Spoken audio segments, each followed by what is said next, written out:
அனைவருக்கும் வணக்கம். இன்றைக்கி எங்கள் வீட்டில் மத்தியானம் லஞ்சுக்கு நான் என்ன செஞ்சுருக்கேன்னு பார்த்தீங்கன்னா, எங்கள் வீட்டுக்காருக்கு ரொம்ப பிடிச்ச பருப்பு உருண்டை குழம்பு தாங்க செஞ்சேன். அதுவும் நல்லா மண் பாத்திரத்தில் தான் செஞ்சேன். இந்த மாதிரி புளிக்குழம்பு இதெல்லாம் வச்சு நான் மண் பாத்திரத்தில் தான் செய்வேன். ஆனால் பருப்பு உருண்டை குழம்பு ரொம்ப டேஸ்ட்டாக வந்ததுங்க. உங்களுக்கு வீடியோவில் பார்த்தாலே தெரியும். பருப்பு நல்லா வெந்ததுக்கப்புறம் நல்லா மேலே பந்து போல் மிதங்கிட்டு இருக்கு. பார்க்குறக்கே அவ்வளோ சூப்பராக இருந்துச்சு. டேஸ்ட்டும் ரொம்ப சூப்பராக இருந்தது. அப்புறம் அப்படியே பக்கத்தில் ரசம் வேலையும் ஆகிட்டு இருந்துச்சு. மத்தியானம் கொண்டு போகிறக்கு இல்லை பரபரப்பாக செஞ்சிட்ருக்கேன்னான்ட்டு பருப்பு உருண்டை குழம்புல குழம்புக்குள்ளே போட்டது போக மிச்ச உருண்டைகளை நான் வடை போட்டுக்கலான்னு சொல்லி உருண்டை பிடிச்சி வச்சுருக்கேன். பாத்திரம்லாம் கழுவுறக்கு சிங்கில் எடுத்தையும் போட்டிருக்கேன். காலையில் வந்து டிஃபன் வேலையும் ஆகிட்டுருக்கு, ப்ளஸ் மத்தியானம் சாப்பாடு கொண்டு போகிற வேலையும் ஆகிட்டுருக்கு. ஒரு பக்கம் வடை பொரிச்சு வச்சு இன்னொரு பக்கம் தோசை சுட்டு அதுக்கு வந்து நேற்று நைட்டு நான் தக்காளி சட்னி பண்ணேன். அதுக்கு காலையில் தக்காளி சட்னி பண்ணல ஃப்ரெஷ்ஷாக, நேற்று நைட்டு பண்ண தக்காளி சட்னியே போதும்னு சொல்லிவிட்டு தோசை சுட்டு தக்காளி சட்னி வச்சு டிஃபன் வேலையும் முடிச்சிட்டோம். அதுக்கப்புறம் வந்து வடைக்கு போக வடகத்தான் வந்து நேற்று டவுன் ஹால்லேருந்து புதுசாக வாங்கிட்டு வந்திருந்தேன். அதை பார்த்தோன்னே எனக்கு வடகம் வேணும்னு கேட்டனால சரி வடகத்தையும் பொரிச்சிட்டேன். இது வந்து அரிசி வடகம், இன்னொன்று வந்து ஜவ்வரிசி. இது வந்து தக்காளியில் டேஸ்ட்டில் இருக்கும் அப்படின்னு சொன்னாங்க. தக்காளி சீரகம் மிளகாலாம் போட்டிருக்குன்னு சொன்னாங்க. 1/4 கிலோ 30 ரூபா கொடுத்து வாங்கிட்டு வந்தேன். டேஸ்ட்டு ரொம்ப சூப்பராக இருந்துச்சு. அப்பளம் மாதிரி நல்லா பொரிச்சோன்னே பெருசாக வந்தது.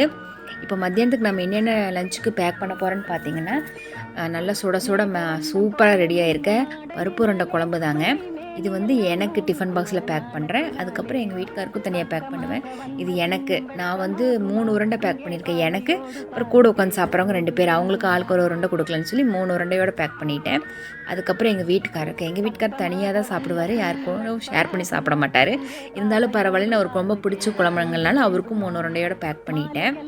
அதுக்கப்புறம் வந்துட்டு ரசம், சாப்பாடு, வடை, பொரிச்ச வடகம் இது எல்லாத்தையும் பேக் பண்ணி எடுத்தாச்சு. பாருங்கள், இது எங்கள் வீட்டுக்காரருக்கு பருப்பு உருண்டை குழம்பு, சாப்பாடு, இது என்னோட டிஃபனு எல்லாம் ரெடியாக பக்காவாக எடுத்து பேக் பண்ணியாச்சு. இனி பேக் பண்ணிவிட்டு சிங்கில் போட்டிருக்கிற பாத்திரத்தெல்லாம் கழுவிட்டு வீட்டை க்ளீன் பண்ணி கூட்டி தள்ளிட்டு நம்ம கிளம்ப வேண்டியது தான். பருப்பு வடை சூப்பராக இருந்துச்சுங்க, அவ்வளோ சாஃப்டாக. ஏன்னா கடலப்பருப்பில் செஞ்ச வடைங்கிறனால ரொம்ப சாஃப்டாக, மத்தியானம் வரைக்குமே நல்லா சாஃப்டாக பஞ்சு போல் இருந்தது. சூப்பராக இருந்துச்சு.